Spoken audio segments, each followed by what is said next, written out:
North east China के एक दूर दराज शहर चेंगचुन में 50 ममालिक के ये 200 से ज्यादा एम्बेसडर्स क्या कर रहे थे। इनमें एक पाकिस्तानी डेलीगेशन भी था जिसमें मैं भी मौजूद था। वहां क्या हो रहा था, चाइना ने हम सबको क्यों इकट्ठा किया है, क्या कोई नया इत्तेहाद बन रहा है, क्या किसी नई दुनिया की बुनियाद रखी जा रही है। आज की इस वीडियो में हम देखेंगे इस गेट टुगेदर का अहवाल, मेरी किन किन ममालिक के लोगों से मुलाकातें हुई और किन चाइनीज मिनिस्टर से हमने क्या क्या बातें की। वो सब चीजें जिनको मैं तो देखकर हैरान हुआ ही, आप भी जरूर होंगे। आइए देखते हैं। चाइना बहुत से ममालिक को इकट्ठा कर रहा है एक शेयर्ड विजन के लिए।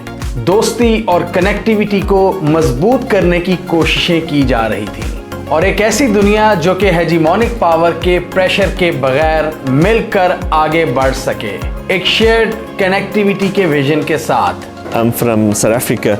A new world is being born. A new world is being born across the globe right now. Politically, geopolitically, we are seeing exciting changes. जो वहां पर मैंने देखा, महसूस किया और मुलाकातें की, इस सब का अहवाल बताऊंगा आज की इस वीडियो में।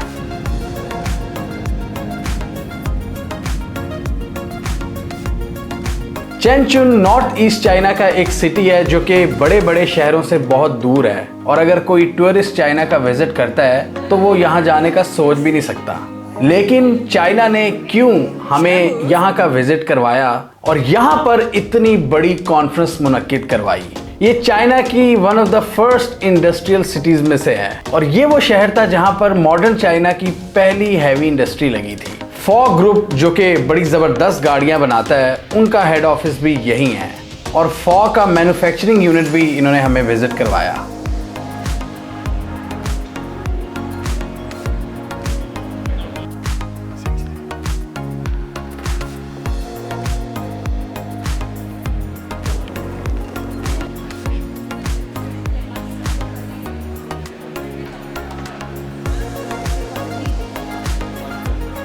सबसे इंटरेस्टिंग बात यह है कि चाइना ने यहाँ पर ज़्यादातर ग्लोबल साउथ से ताल्लुक़ रखने वाले ममालिक को इनवाइट किया हुआ था जो चाइना के इकोनॉमिक विजन के साथ किसी हद तक अलाइन करते हैं और वो कंट्रीज़ जो कि हेजीमोनिक पावर्स के प्रेशर से तंग आ चुके हैं।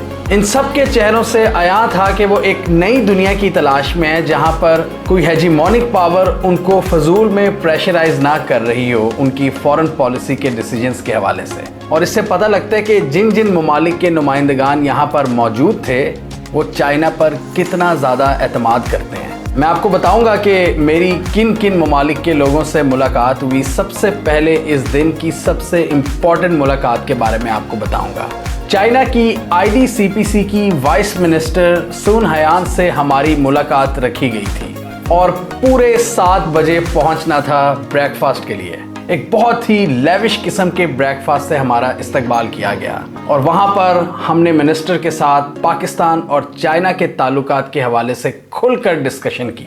इसमें पाक China bilateral relations, CPEC, Chinese workers की सिक्योरिटी और पीपल टू पीपल कनेक्शंस पर बातचीत हुई और उन्होंने बड़ी खुशी से बताया कि मैंने कई बार पाकिस्तान का विजिट किया हुआ है और उन्होंने काफ़ी गौर से हमारे सवालात सुने और उनके जवाबात दिए। Many times and met many Pakistan brothers and sisters. ये मीटिंग तकरीबन 1.5 घंटे तक जारी रही जिसमें बहुत तफसील से बातचीत हुई। जैसा कि मैंने पहले बताया कि चेंगचुन में पूरी दुनिया से डिप्लोमेट्स आए हुए थे और वहाँ पर बड़े ही ज़बरदस्त किस्म के इंतज़ामात थे। ये आप होटल की लॉबी देखें हमारी, ऐसे लग रहा है कि स्क्विड गेम सीज़न का कोई सीन है और यहाँ के जो रूम्स थे ओवरऑल इंतज़ामात बहुत ही शानदार थे।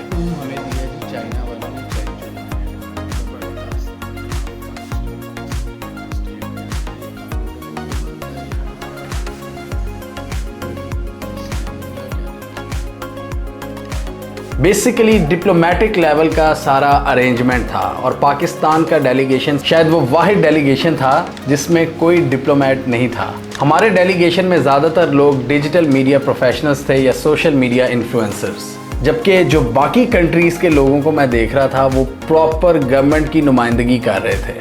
50 मुल्कों के 200 से ज़ायद लीडर्स यहाँ पर मौजूद थे, जिनका ताल्लुक गवर्नमेंट से था, जिनका ताल्लुक डिफरेंट पॉलिटिकल पार्टीज से था और बिजनेस कम्युनिटी से।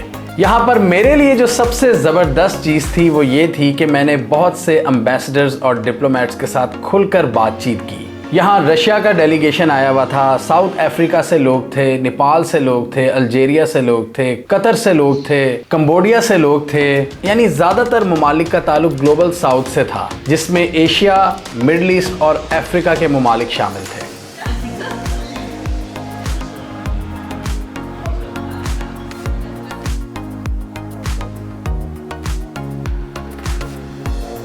चैनचुन ज़्यादा हैपनिंग सिटी नहीं है, वैसे तो ये बहुत बड़ा शहर है। मतलब यहाँ के अगर स्काई स्क्रैपर्स की बात करें तो कराची से ज़्यादा बिल्डिंग्स इस शहर में मैंने देखी हैं। हालांकि ये इनका एक बहुत ही नॉन इम्पॉर्टेंट सिटी है, लोगों को जिसका पता नहीं है, तो यहाँ पर इतना ज़्यादा इंफ्रास्ट्रक्चर था। और वैसे भी ये हमारा जो सारा सेटअप था वो मेन सिटी से थोड़ा दूर था, लिहाजा इस शहर में हमने कोई ज़्यादा जगह एक्सप्लोर नहीं की। तो जहाँ पर ये सारे डिप्लोमेट्स ठहरे हुए थे वहाँ एक कंबाइंड बुफे था, हम सबके इकट्ठे होने की जगह वही थी और बड़ा ज़बरदस्त खाना वहाँ पर प्रेजेंट किया गया। चाइनीज़ फूड तो वहाँ पर मौजूद था ही, बाकी लैम्ब से लेकर मटन और बीफ हर चीज़ वहाँ पर मौजूद थी और मेंशन किया हुआ था कि ये हलाल फूड है।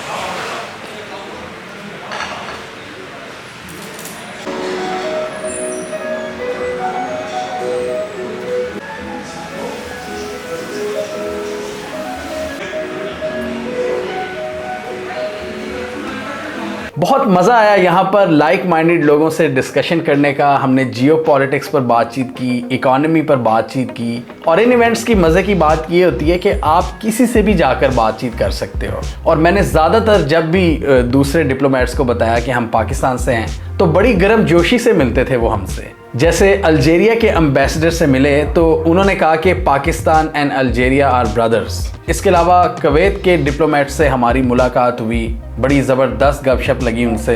नेपाली लोगों की बात करें तो वो भी बड़े ज़बरदस्त तरीके से मिलते हैं, और जब पाकिस्तान का बताओ तो वो तो स्पेशली आपको मिलने आते हैं। खाने की टेबल पर वो अपनी चेयर्स हमारे साथ कर लिया करते थे और खुलकर हम डिस्कशन करते थे। जब हम अपने नेपाली भाइयों के साथ बैठे हुए थे तो यही डिस्कस कर रहे थे कि हमारी दोस्ती में रिलीजन मैटर नहीं करता, चाहे आप हिंदू हैं या मुस्लिम हैं, पाकिस्तानी और नेपाली भाई भाई हैं। ये स्पेशल उन्होंने मेंशन किया था।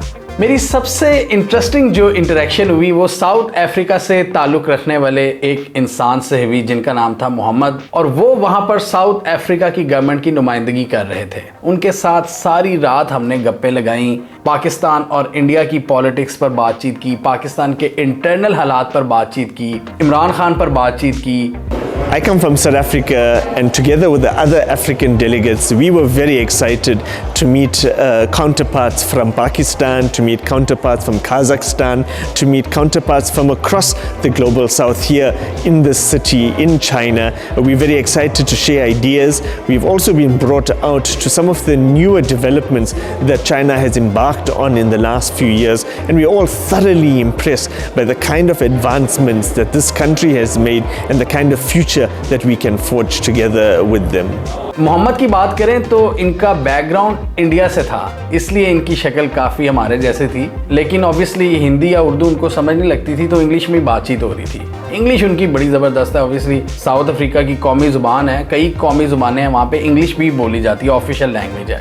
और चूँकि वहाँ पर ज़्यादातर लोग गवर्नमेंट की तर्जुमानी कर रहे थे तो मोहम्मद ने हमसे पूछा कि आपके डेलीगेशन में गवर्नमेंट के कितने लोग हैं या अपोजिशन के कितने लोग हैं। तो मैंने उसको बताया कि हमारा ग्रुप इतना डाइवर्स है, हर पॉलिटिकल बैकग्राउंड से ताल्लुक़ रखने वाले लोग यहाँ पर मौजूद हैं, चाहे पीपल्स पार्टी हो, PTI हो या PMLN हो। तो वो बड़ा हैरान हुआ, वो बड़ा शॉक हुआ कि कैसे हो सकता है, ये तो बड़ा मारा मारी हो जाती है ऐसी सिचुएशन में। तो उसको हमने बताया कि पाकिस्तानी जितना मर्जी बेशक अंदर लड़ते हों, जब बाहर ये इकट्ठे होते हैं या इवन अपनी तकरीबात में भी तो हंस के ही डिस्कशन करते हैं और अपने जो पॉलिटिकल डिफरेंसेस हैं उनको हमेशा लाइट तरीके से ही डिस्कस करते हैं और कोई मारा मारी नहीं करते। और इस चीज़ पर वो बहुत ज़्यादा हैरान हुआ और उसको यकीन नहीं आ रहा था कि हमारा ये जो 18 लोगों का ग्रुप था पाकिस्तान का, उसमें इतनी डाइवर्सिटी है। मतलब कुछ लोग पॉलिटिकल पार्टी से भी ताल्लुक़ रखने वाले थे, कुछ डिजिटल मीडिया के लोग थे, कुछ डिफरेंट इंस्टीट्यूशंस के साथ काम करते थे। तो इतना डाइवर्स ग्रुप शायद और किसी कंट्री का नहीं था और वाकई हमारे ग्रुप में बहुत ज़्यादा यूनिटी थी,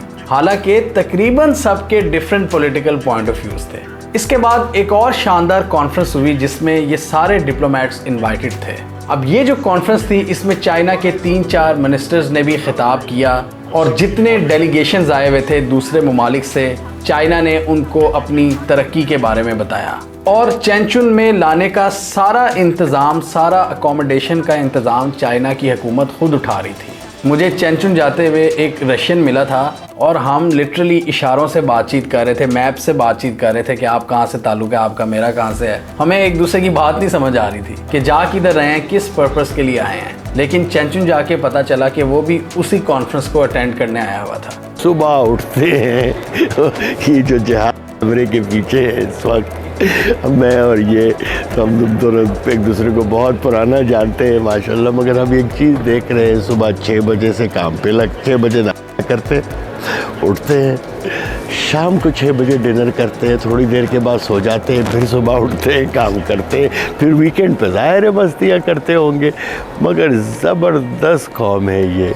and there thinking about the future, there not thinking about today. इस पूरी कॉन्फ्रेंस के दौरान चाइना के लीडर से जितनी भी बातचीत हुई या हमने जितना भी उनको सुना, तो ये देखकर अच्छा लगा कि वो मानते हैं कि हम सुपर पावर नहीं हैं, हम यूएस से बहुत पीछे हैं, लेकिन कैचअप करने की कोशिश कर रहे हैं। हम प्रोग्रेस चाहते हैं, हम कॉन्फ्लिक्ट नहीं चाहते। चाइना ने ये क्लियर पैगाम दिया दुनिया को कि हम यूएस के साथ भी इंगेजमेंट चाहते हैं, हम पूरी दुनिया के साथ मिलकर तरक्की करना चाहते हैं एक शेयर्ड इकोनॉमिक विजन के तहत। और इसलिए चाइना से जितना हो रहा है वो कर रहा है, अपनी साइड पर बहुत से ममालिक को कर रहा है, इकट्ठा कर रहा है, कॉन्फ्रेंसेस करवा रहा है, अपना एक्सपीरियंस शेयर कर रहा है कि किस तरह तरक्की की जाती है। और वो ये भी क्लियर अल्फाज में कहते हैं कि अमेरिका जो सैंक्शंस इन पर आयद कर रहा है आजकल, इकोनॉमिक सैंक्शंस, इससे वो बहुत ज़्यादा हर्ट हो रहे हैं और वो इस लड़ाई को एस्केलेट नहीं करना चाहते।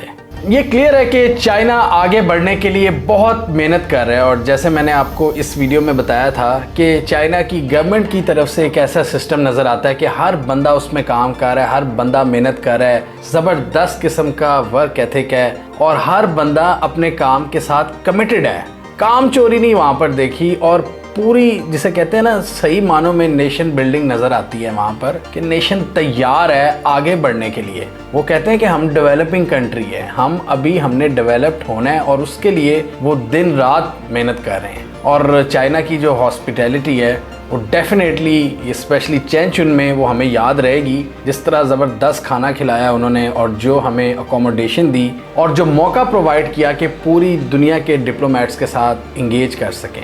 आखिर में उन्होंने अपने सूबे का जो सबसे मशहूर फल है उसके सोवेनियर्स हमें पेश किए। ये कोई LGBT की प्रमोशन नहीं हो रही, बल्कि ये चाइनीज़ की तरफ से हमें हेयर बैंड्स मिले थे जो उन्होंने रिक्वेस्ट कर करके हमें पहनवाए, जो काफ़ी फ़नी हैं।